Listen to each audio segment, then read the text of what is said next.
Olá, seja bem-vinda, seja bem-vindo ao Café PT. No programa de hoje a gente vai falar sobre as ações e programas do Fundo Nacional de Desenvolvimento da Educação, o FNDE. Para falar sobre esse assunto, a gente recebe aqui no estúdio do Café PT Fernanda Pacobaíba, que é a presidenta do FNDE. Já preparou o seu café? Então chega com a gente porque o Café PT começa agora.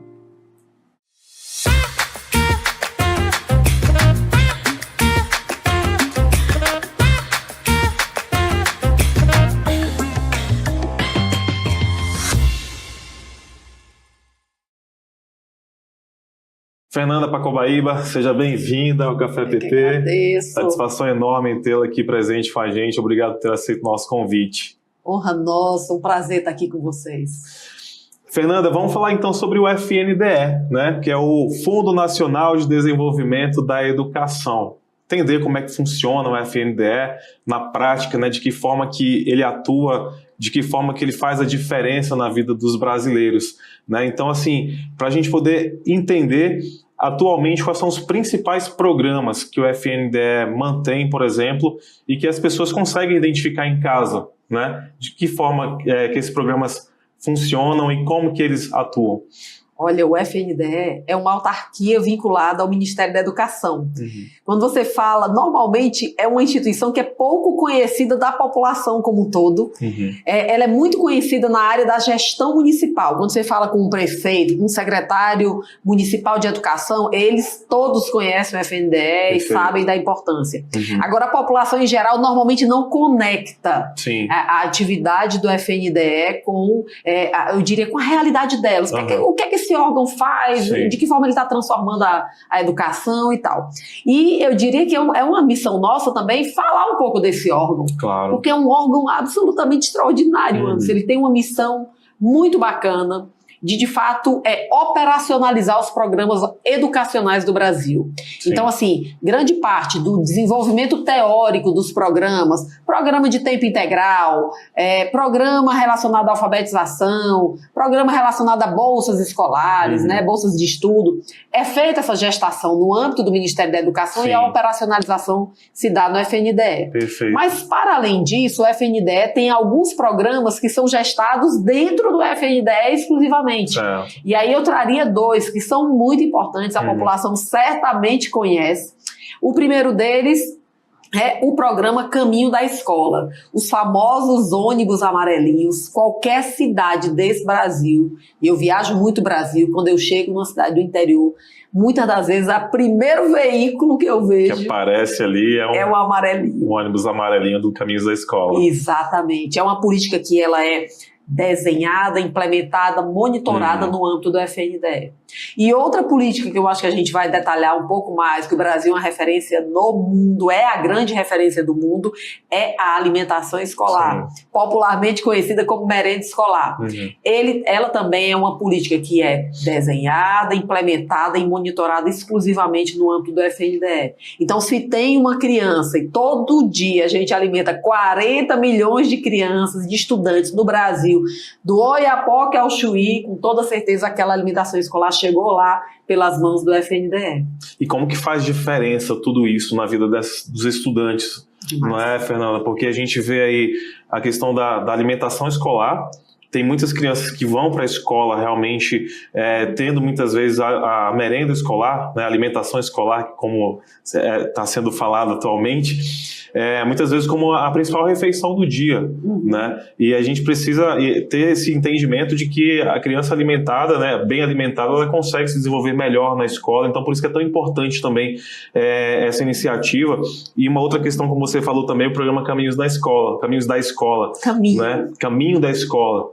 Que faz com que as pessoas realmente tenham acesso, principalmente quem mora em lugares mais distantes dos centros urbanos, né? A gente também tem essa atuação desse programa também em áreas rurais, né? Perfeito. No tocante à alimentação escolar, eu poderia dizer o seguinte: às vezes, Anderson, não é nem que seja a principal refeição do dia, às vezes é a única. Então, nós temos diversos relatos das merendeiras, das diretoras, das professoras. Quantas crianças, para chegar naquela escola, andam 2 horas de barco, 3 horas de barco, a pé, de ônibus, e chegam lá, têm saído de casa na madrugada, não receberam qualquer alimentação e chegam na escola passando mal. E a alimentação escolar, às vezes, é a única refeição naquele dia. Então, isso aí é super importante a gente pontuar. Uma refeição, eu diria, de qualidade. Obviamente que o nosso programa é um programa muito respeitado, né? Por ter esses 70 anos. Tem as suas dificuldades também, não é um programa perfeito, é um programa em constante evolução, mas causa um diferencial absurdo na vida de muita gente. E o caminho da escola da mesma forma. O Brasil é um país, não só um país grande, ele é um país continental. Então, assim, em muitas áreas, nós temos o maior município do planeta, está no Ceará, está no nosso Brasil.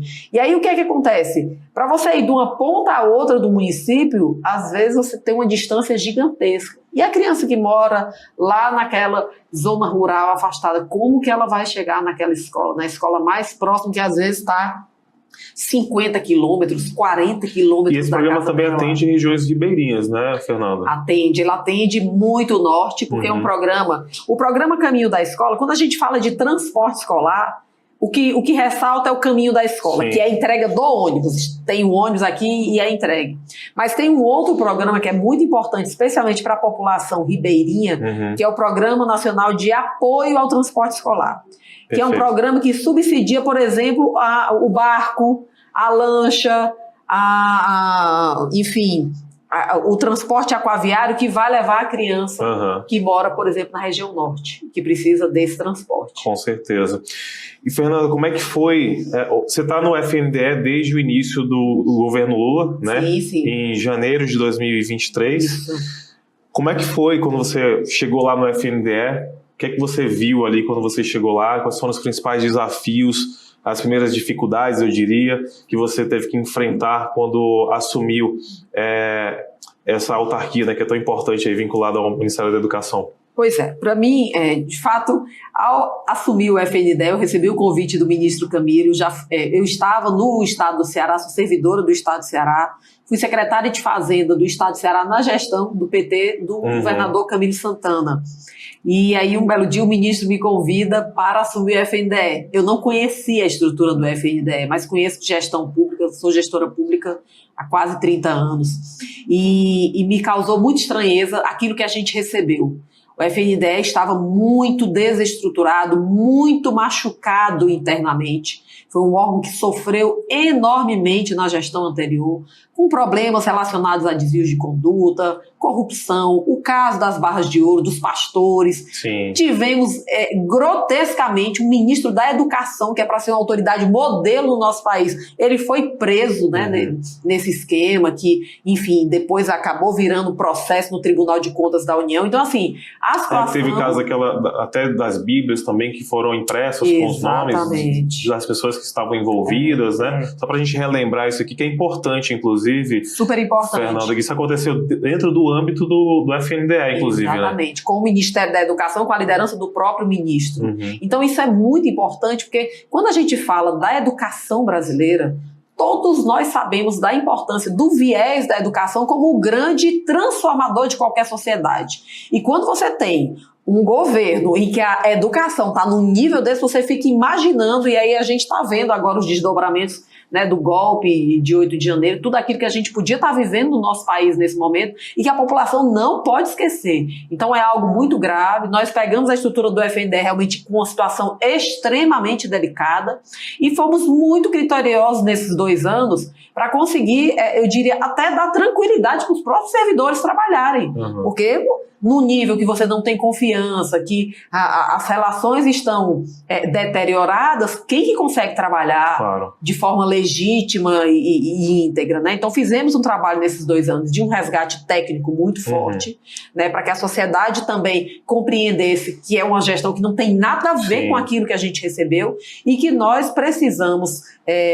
O ministro Camilo tem falado muito, de forma muito firme, a educação é um ponto que deve unir toda a Federação Brasileira, porque é um problema que nós precisamos resolver. Os indicadores de educação no Brasil ainda são indicadores, especialmente comparados internacionalmente, em que se revela o tamanho do nosso desafio. Então não dá para ter amadorismo, não dá para a gente deixar o pior da política dominar. Então temos feito uma gestão muito lastreada, eu diria, óbvio, o debate político é super importante. É importante nós termos, eu diria, uma abertura para novas ideias, mas é importante a gente ter também alguns retores. E o Brasil tem. O Brasil tem um Plano Nacional de Educação, inclusive está sendo discutido agora no Congresso Nacional. Esse Plano Nacional de Educação, ele aponta qual é o caminho que nós precisamos seguir. E, de fato, o país ficou em stand-by aí por alguns anos.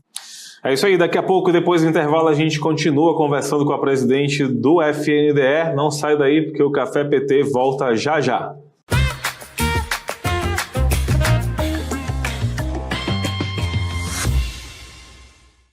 Se liga no programa que está agitando a TV PT. Pode Tremer! O videocast para a juventude que gosta de política e para quem acha que não gosta também. Toda quinta-feira, às 18 horas, com reprise às terças no mesmo horário. Assista pelo canal do PT no YouTube, PT Sat, canal 1313, Rádio PT ou nas plataformas de streaming da Rádio PT. Não dá pra perder, né? Em 2024, a Rádio PT conquistou um crescimento impressionante, conectando mais e mais pessoas com informação e música de qualidade. De agosto a outubro, a audiência disparou, passando de 21 mil ouvintes para mais de 118 mil. A Rádio PT também faz a gestão do podcast do Lula, com mais de 720 episódios produzidos. A Rádio PT está presente em todas as plataformas. Em 2025, vamos mais longe. E você faz parte dessa jornada.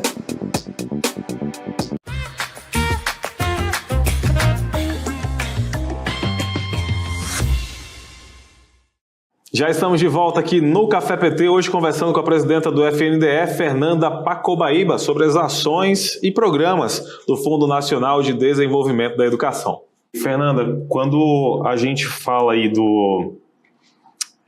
dos programas, né, do FNDE que realmente mexem com a sociedade, a gente fala também, entra inclusive a questão das creches também, né? Tem investimentos também do FNDE para creches também. Inclusive, o FNDE vai destinar 1,75 bilhão, você pode me corrigir se eu estiver errado, para a construção de 500 novas creches e 500 milhões para aquisição de ônibus novos também do caminho da escola, né? Como é que vai ser aplicado realmente? Como é que vai funcionar esse programa, Fernanda? Pronto, vamos lá. Vamos falar de uma coisa que é a cara da gestão do presidente Lula, que é o Plano de Aceleração do Crescimento. O presidente Lula, ainda em 2023, lança um novo pacote, né, de novo PAC, e o FNDE está muito imbricado nesse novo PAC. Por quê?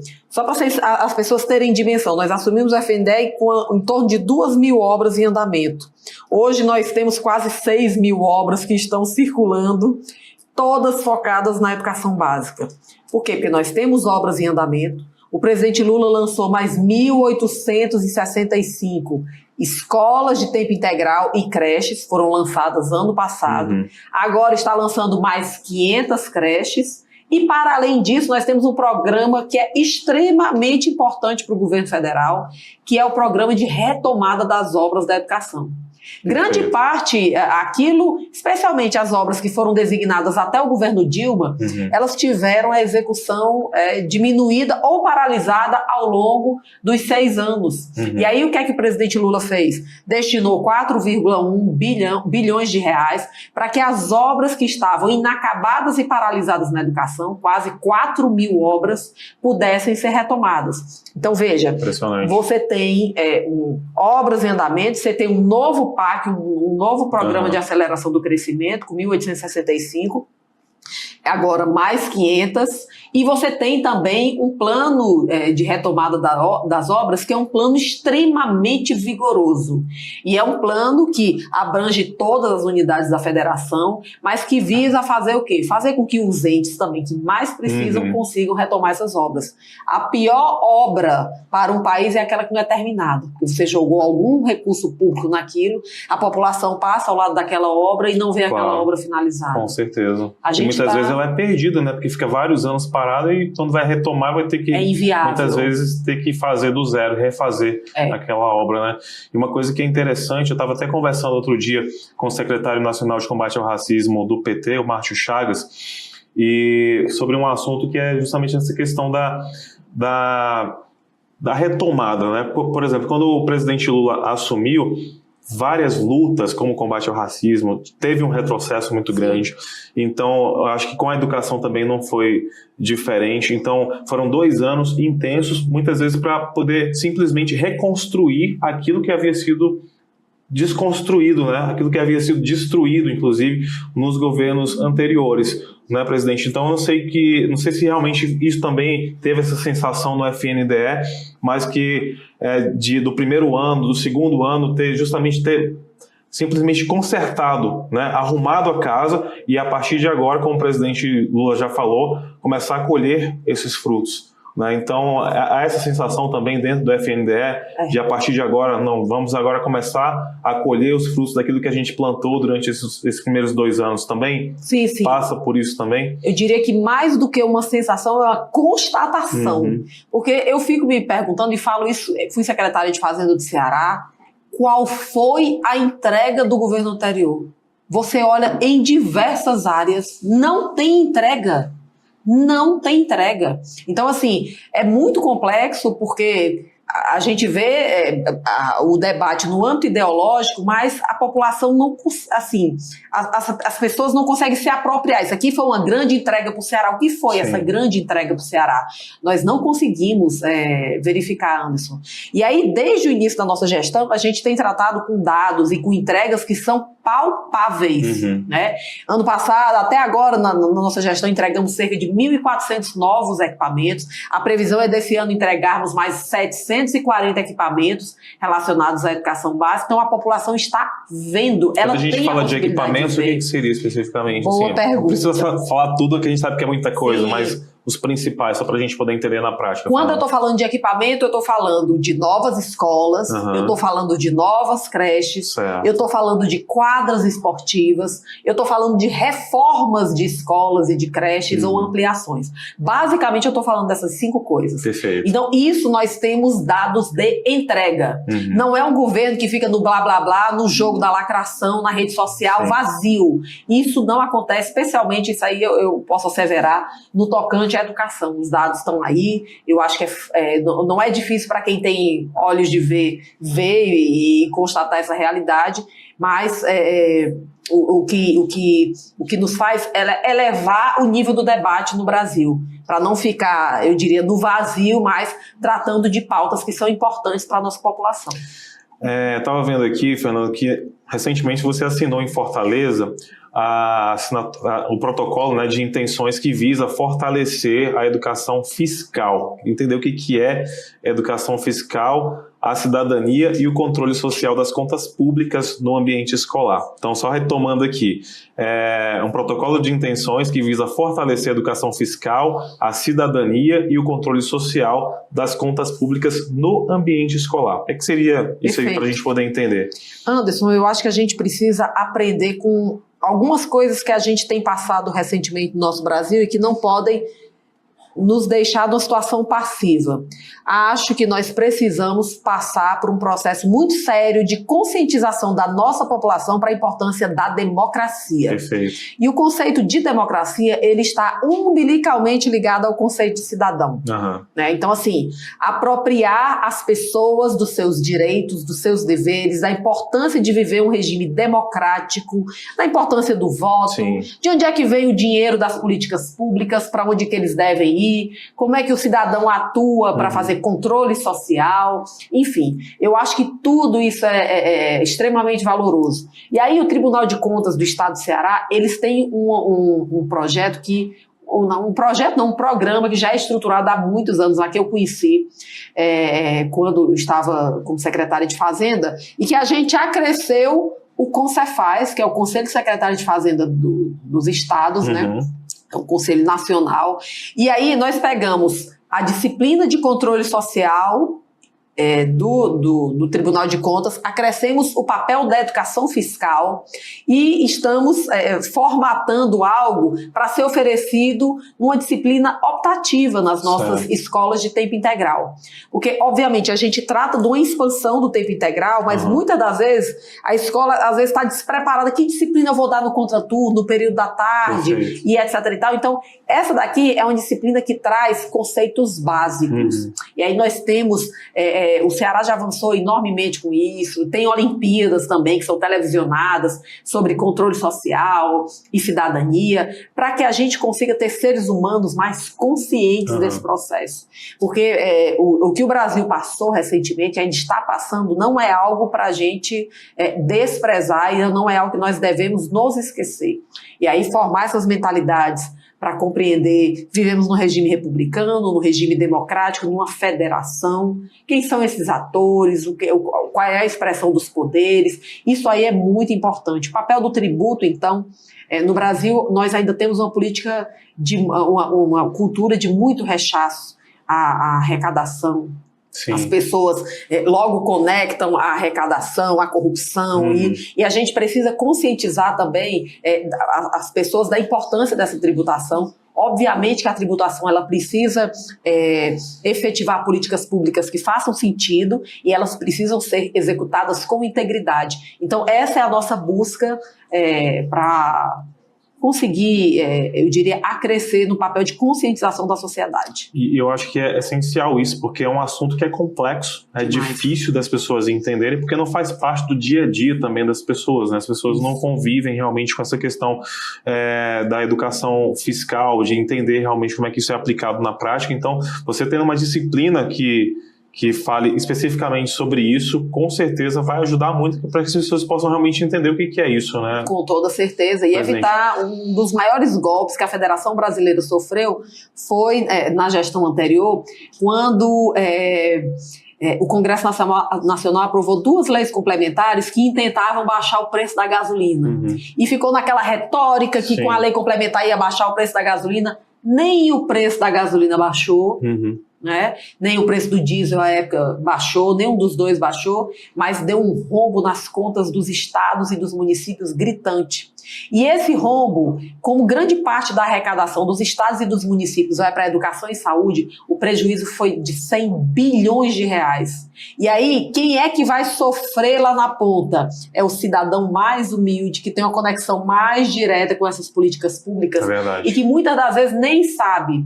E aí, por que aquilo aconteceu?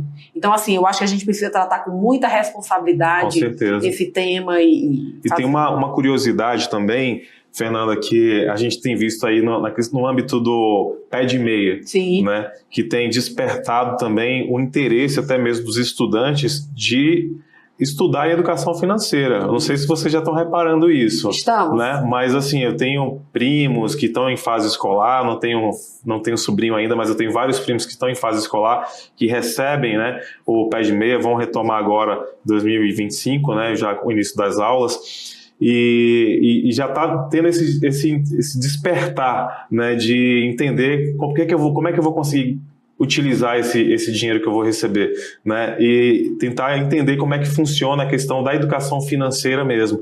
E de repente até poderia ser explorado também de alguma forma na educação básica também, porque é uma questão que não se falava muito, né, e agora talvez com o pé de meia está despertando esse interesse também das pessoas entenderem como é que vai aplicar o seu dinheiro, como é que se vai guardar, se vai utilizar isso de alguma forma. Só abrindo um parênteses aqui que me lembrou, que eu acho que é interessante também isso, né? E são temas gêmeos. A educação fiscal, ela tem a ver com o quê? Com o teu aporte pessoal para a sociedade. Isso. A educação financeira tem a ver com o quê? Com o teu aporte investindo em você mesmo e na sua família. Então, eles estão muito conectados. A educação financeira tem uma correlação que é muito forte também, que é um grande desafio do Brasil, que é a formação de poupança no país. Isso, enfim, aí vai para o viés financeiro, mas eu diria que é muito importante para a conscientização da nossa população esse viés. Eu tive uma professora de italiano e ela tinha morado num país da Europa e um belo dia ela disse que estava numa festa e as pessoas começaram a falar do imposto de renda lá do país.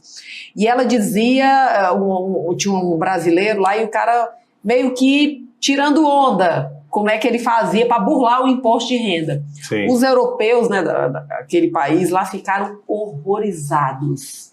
Tipo, como que você tem coragem de fraudar a tua sociedade? Porque quando você frauda, quando você sonega um valor, você está enganando todo mundo. É verdade. Né? E aí eu acho que a sonegação é um crime pouco falado no Brasil, mas é um dos grandes problemas no nosso país. Com certeza. É uma questão de conscientização também que precisa ser falado realmente, né? Precisa. Né, Fernanda? Agora, mudando de assunto aqui, o Brasil ele vai sediar a segunda cúpula global de alimentação escolar, que vai acontecer em setembro, lá em Fortaleza, né? Inclusive, qual que é a expectativa, Fernanda, para essa reunião? Pois é, uma reunião super importante. O Brasil, aí por determinação do presidente Lula, nós assumimos a copresidência da Coalizão Global da Alimentação Escolar.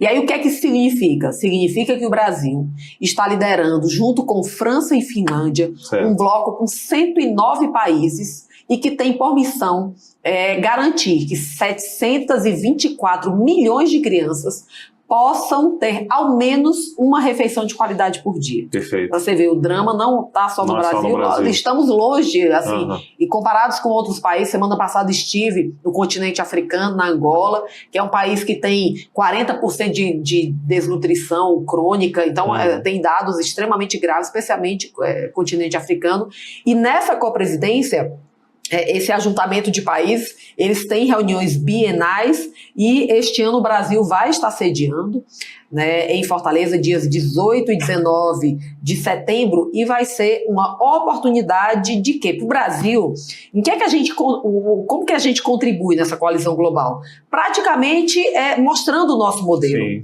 O modelo no Brasil é o modelo mais exitoso do mundo. Nós temos redes escolares que são muito maiores do que as nossas, como o caso da rede da China. A China tem muito mais aluno que a gente, a Índia tem muito mais aluno que a gente. Mas só que o modelo nosso de alimentação escolar é o mesmo grau de sucesso que nós temos no SUS. Inclusive, ele foi apresentado na Aliança Global contra a Fome, né? Exatamente. Quando o Brasil saiu do mapa da fome em 2014, em grande parte aquilo se deveu a se levar em conta dados da alimentação escolar que não eram levados em conta. Então, assim, o Programa Nacional de Alimentação Escolar é um definidor dentro da Aliança Global contra a Fome e a pobreza, liderados pelo presidente Lula no âmbito do G20. Então, essa reunião de coalizão vai ser mais uma oportunidade para o Brasil mostrar o seu grande programa, que é a grande referência no planeta. Daqui a pouco a gente continua com essa conversa aqui no Café PT. Não sai daí.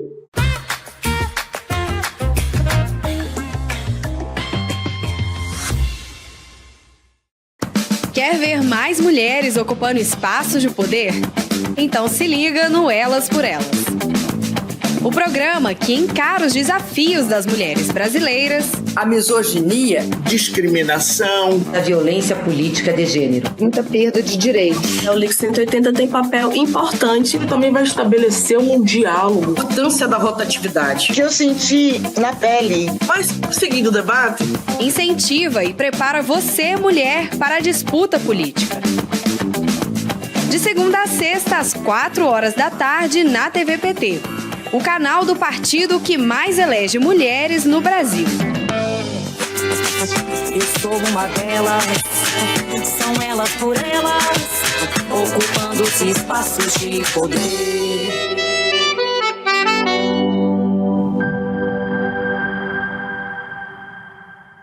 Tudo sobre as ações do governo Lula, os projetos que estão movimentando o Congresso e as principais informações do partido.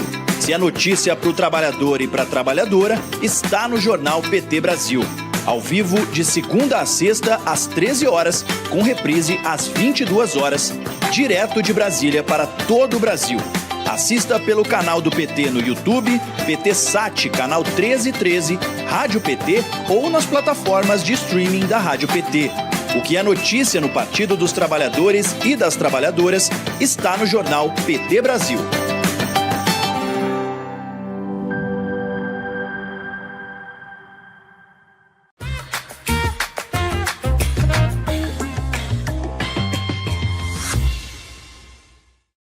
É isso aí, já estamos de volta aqui no Café PT, muito obrigado pela sua companhia. Hoje estamos recebendo aqui no estúdio Fernanda Pacobaíba, que é a presidenta do Fundo Nacional de Desenvolvimento da Educação, o FNDE. Fernanda, são várias coisas assim, né, que a gente vê que o FNDE atua, e você estava falando aí a questão dos anos anteriores também, né? O que tem para mostrar, né? O que a gente consegue ver, extrair da educação nos anos dos governos anteriores, né, dos governos passados antes do presidente Lula. Realmente é difícil, né? Se a gente faz uma pergunta para alguém, é difícil de saber. Teve algum programa de importância como o Caminho da Escola, né? Com 5 ministros é como difícil, Pé de Meia, né, Anderson? como, enfim, tantos programas que fazem a diferença na vida das pessoas. Agora eu queria saber, Fernanda, sobre o programa FNDE Chegando Junto, né, que é mais uma iniciativa também que está sendo lançada. Foi lançado recentemente no Maranhão, inclusive, né? Como é que vai funcionar ele na prática? De que forma que ele vai funcionar? É um projeto que eu acho que é o mais lindo da nossa gestão, porque é um projeto que ele tenta chegar na vida real das nossas comunidades. A gente lançou ele ano passado e elegemos 2 regiões prioritárias no Brasil. Uma foi o estado do Amapá, que tem o pior indicador do IDEB, né, que é um indicador de aprendizagem no nosso país. E outra foi a região do Marajó, no estado do Pará. Certo. E aí, não é aquela coisa de você, esse estado é prioridade, ou essa região é prioridade, vou ajudar daqui de Brasília. Não. Nós fomos, todos os meses, presencialmente, visitamos todos os municípios dessa região. Ou eu ia, eu revezava um estado, o outro, a nossa equipe ia. Sim. Porque é muito importante, assim, uma coisa que eu acho que marca o governo do presidente Lula é um governo que conhece a realidade do Brasil e que coloca o pé na lama para conhecer o Brasil real. Então, nós fizemos ano passado, foi um sucesso. Hoje, a região do Marajó, que é uma região muito carente, que tem pouca estrutura para desenvolvimento de políticas públicas, para construção de creche, é uma dificuldade, tem que andar material com não sei quantas horas de barco, precisa esperar o leito do rio e etc e tal, ou período chuvoso. A gente tem uma média de retomada de obras lá que é superior à média nacional. Muitas escolas novas sendo entregues, muitas creches novas. Então, assim, foi muito sucesso. No estado do Amapá, da mesma forma. E na edição agora 2025, nós elegemos outras 2 áreas. Uma é o estado do Maranhão, que dentro da retomada das obras é o estado que tem maior número de obras a serem retomadas. São 700 obras. Olha, pensem bem a oportunidade do Maranhão. Está aberta uma chamada para 500 creches no Brasil todo. Só o Maranhão tem 700 sozinho. Então, assim, o Maranhão, fruto de gestões que não deram continuidade. Então, é uma oportunidade enorme para o estado do Maranhão. Com certeza. Um estado também que tem dificuldades. A gente está falando de educação, mas para essas obras serem retomadas, precisa dar emprego para as pessoas também. Gera emprego, gera renda, movimenta a economia, enfim, vai puxando tudo. É extraordinário o efeito. E elegemos outro estado no Brasil, que é o estado de Roraima, porque a temática relacionada aos indígenas é muito cara para a gente. Sim. Nós temos aí a questão Yanomami, nós temos a questão dos imigrantes, né, que acorrem muito também no estado, então nós queremos estar lá para fazer, eu diria, promover as nossas políticas públicas mais de perto. Muito bacana, realmente são iniciativas que vão fazer muito a diferença nessas pessoas, né? A gente vê que algumas ações de educação, os frutos delas começam a aparecer depois, né? o estudante ele começa a estudar, depois ele se forma e depois ele começa a apresentar os frutos disso aí para a sociedade, né? Mas tem que começar realmente desde cedo, né? Por isso que é tão importante a educação.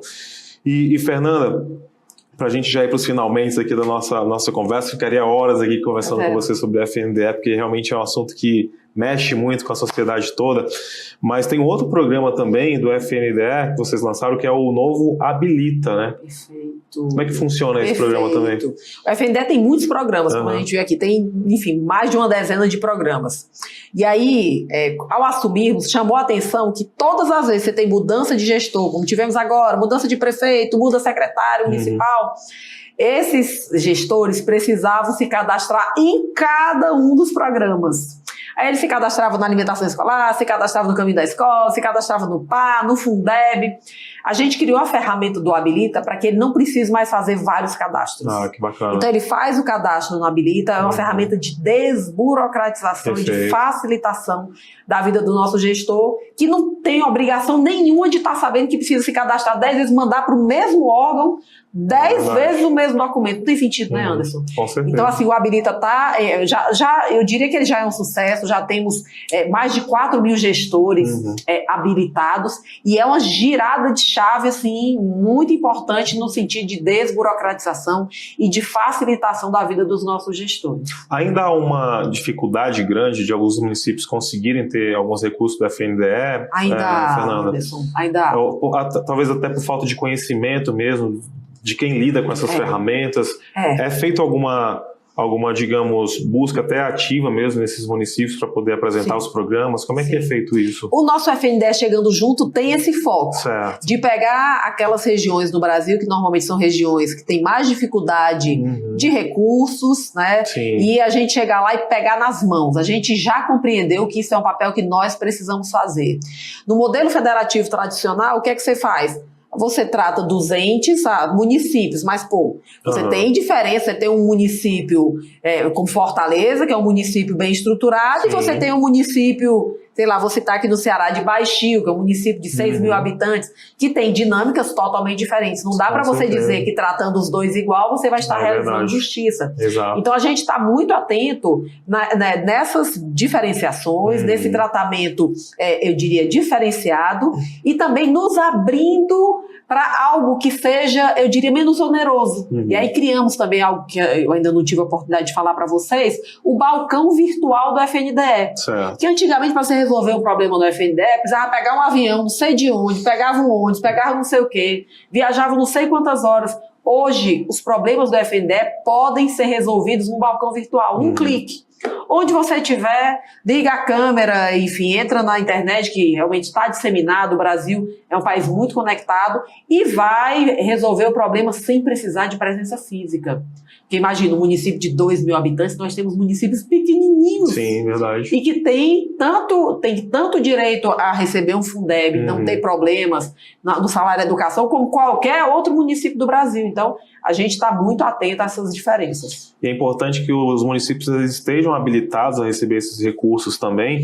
E uma outra coisa também que é importante a gente destacar, Fernanda, que independente da posição partidária do município, não há nenhuma distinção. Perfeitamente. Também, né? É algo que, recentemente, eu recebi uma mensagem de uma senadora, né, enfim, de oposição, e ela me mandou uma mensagem muito agradecida, porque no final nós executamos as emendas parlamentares dela. Eu digo, deputada, nós só cumprimos nosso papel, nós não fazemos distinção, esse não é o mandato que foi determinado pelo presidente Lula. Especialmente no âmbito da educação, o ministro Camilo é muito claro que nós precisamos avançar todos. Não fazemos qualquer diferenciação no sentido de não vou avançar a pauta porque é partido tal ou qual. Isso é muito importante da gente dizer. E ela elogiava a nossa equipe porque ela ficou espantada. Eu digo, eu fiquei pensando, né, talvez se fosse o outro lado fizesse isso como talvez tenha feito, mas aqui nós não fazemos. É isso aí, com certeza. Fernanda Pacobaíba, presidente do FNDE, muito obrigado por ter conversado com a gente. Carnaval, já sabe onde é que vai passar? Vou pro Ceará. Vai pro Ceará? Vai curtir os bloquinhos lá no Ceará? Tem muito bloquinho. Tá certo, então aproveite bastante o feriado também, viu? E bom trabalho no retorno, sucesso demais para você no FNDE sempre, né? Para que a gente continue sempre colhendo esses frutos que são muito importantes para todos nós como sociedade brasileira, né? É isso. Obrigado mais uma abraço vez. a todos. Você que esteve com a gente também, muito obrigado pela sua audiência. A gente se encontra aqui no Café PT. Até o próximo programa.